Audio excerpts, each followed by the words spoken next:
Good morning, y'all. I'll give y'all a little story. We gonna talk about Ida B. Wells and why I took a lot of, when I wrote my concept of intricacies of being black in IT, the second book, why I went hard on the paint and very unapologetic against race soldiers and the bootleg Negro class. Why did I go so hard against it? It's story time. Well, when I started learning about the lynching report by Ida B. Wells and what she had to go through, Ida B. Wells was a different breed. Ida B. Wells had to deal with a lot of race soldiers and a lot of scared plantation Negroes. You got to keep in mind, being a black woman, or I'll say being black, so I'm not gonna go for the gender divide BS, but being black around that time, and a woman too, but she had a whole bunch of black folk telling her, well, you gonna get us in trouble. You gonna get us in trouble. She had a whole bunch of black people doing that around that time. They were terrified. We were already in trouble. That's how she looked at it. Ida B. Wells eventually, I believe she was born in Arkansas. It was at Holly Spring, Arkansas, I believe. And there were some lynchings going on. She eventually, at one point, I believe she went to Memphis. And she had a friend of hers. And this guy owned a store. There was some black folks that owned a prominent store. And the white supremacists across the street, they had a store. They were upset that the brother was doing very well. What ended up happening is I think they got into a fight. They burned down the store or something, or the brother ended up getting lynched or something like that. And, Ida B. Wells, I believe, had a newspaper and wrote about it and called out the white supremacists, called them rapists. Y'all's white women is allowing, is basically just doing consensual stuff with black men, and y'all just, she just going in. I think she wrote that report later, but I think she called him out in the newspaper. I believe she had a newspaper. And you gotta understand, Ida B. Wells was one of the first people to really, really put it on the line what was going on. She said a lot of these lynchings that's going on is due to slutty white women that just want some black mandingo. Bottom line, she would go to the lynching sites and she would ask the police and ask people what happened, and they would tell her. Because back then you could just say, yeah, we hung that nigga up.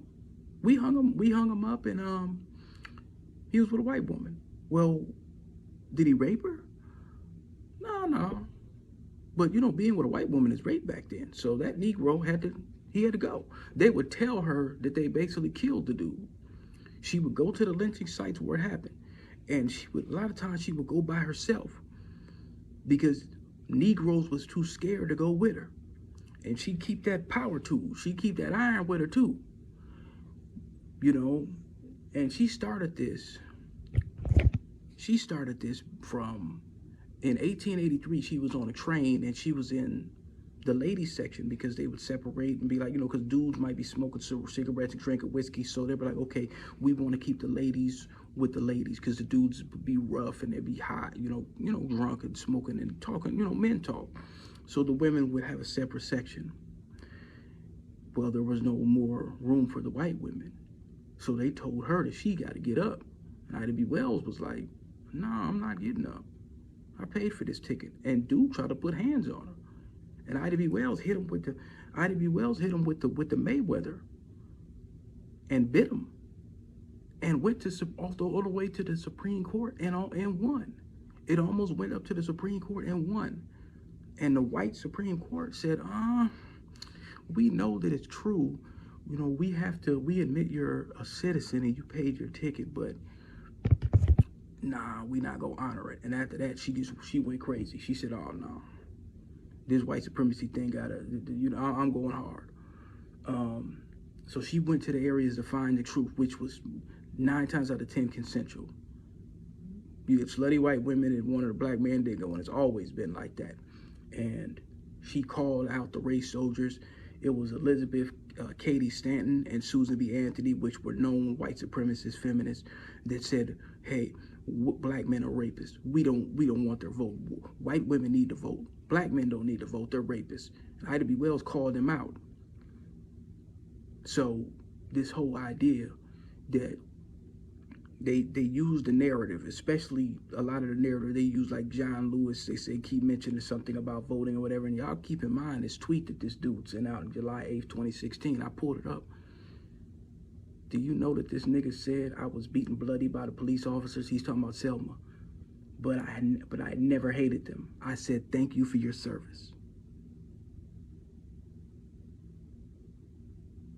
Can you believe that?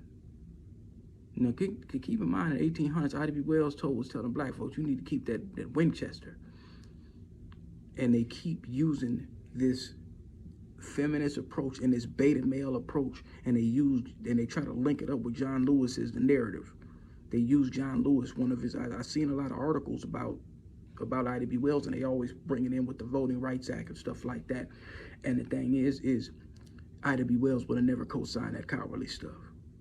Ida B. Wells would have never co-signed thanking the police for whooping your ass. This nigga actually said that. I'm asking the ladies that are watching this, are you turned on if a man said he was getting his ass whooped and he thanked somebody for whooping his ass in front of you? But that's the civil rights generation. Ida B. Wells was before the civil rights generation. She was like that World War I generation. Maybe World War II. A little different. A little different. You understand? So the FBI was watching her in 1910. She wasn't a feminist. She had a nuclear black family. She held off on a marriage because she told her husband the revolution for black people is more important than our marriage right now. She did say that. But she wasn't a feminist. They've got black women thinking that this feminism win. You seen what happened over in Ukraine. Look online what them women were saying. Put me in a kitchen. I don't want to go to war. See, white women, and there's a lot of documentaries out there where white women admitted, yeah, we use the feminist women's movement to empower them. And then now you look at across the nation, a lot of black women are getting kicked out of their apartments. How does feminism work? See, they done tricked us. Black women getting abducted. Over 1,500 black women getting abducted each year, and we don't happen to know where they're at. Ida B. Wells would have been all over this Me Too thing. It wouldn't have been no Me Too if it was Ida B. Wells was here. She would have got on Oprah and Kale's ass. Fried okra and kale, she would have got on their ass bad. Like, you Sambos getting money to undermine black folk and then turn around and admit that black men account for more. Black men turn around and admit, demonize black men for 20 years on your platform, then turn around and admit that black men are the greatest fathers and spend more time with their children than any other race on the planet. Yeah, that's fried okra. All my life I had to fight. That's fried okra, color purple okra. Yeah. Ida would have been against all that. And she wouldn't have told you to get your ass whooped by the police and thank them. She would have never said that. Because around her time, when she was doing her thing, she had to go to these lynching sites with a pistol in her hand. She also was a co-founder of the NAACP before it went left. Y'all didn't know that, did you? And she called out some of the Boule Negroes on there. If you was tap dancing for white folks too much, she got on your ass for that too. Go look at the letter that Frederick Douglass wrote about her. Go look at that. Ida B. Wells said, hey, look, if I can't be of use, basically I need to be of use to my race. That was her whole thing. The Negro's not a brutal race. And while these white feminists, the women's movement, the white feminist movement, because it was really for white women. Black women, they put on, they tried to use Sojourner Truth too. Black women, they used them, and once they got where they were at, like, you Negroes could go on welfare, the welfare that was created for us. Because remember, black women couldn't get on welfare first. That was only for white women. Y'all do know that, right? Yeah. And then when they said, okay, well, you Negroes could have it now. Take these projects, take Cabrini Green. You don't need a black man in the home. Be strong and independent. Strong. Be strong and abducted. Strong and beaten. Strong and broke. No, you don't need Jerome. What do you need Jerome for?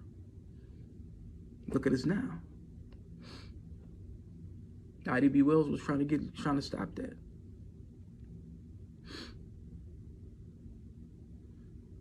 The black nuclear family is the only way.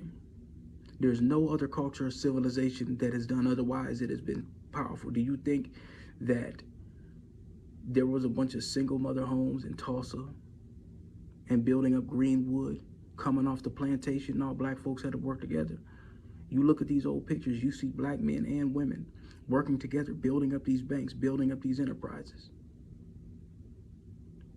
It wasn't hot girl summer, Hellcats, and hood rats. No, that's not what builds a civilization. Ida B. Wells understood that. Y'all like, share, and subscribe. I'm pretty sure I hurt some feelings. It was well needed. I hope y'all enjoy my story time.